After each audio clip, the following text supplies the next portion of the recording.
Ona deyin uyansın, kalksın bana sarılsın. Ona deyin uyansın, kalksın bana sarılsın. Deyin ki oğlum geldi, belki duyar uyanır.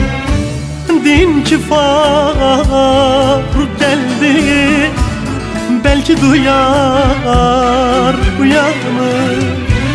Ay, ay, ay, ay, ay, uyan baba de uyan, çocuklar feryat figan. Uyan baba de uyan, çocuk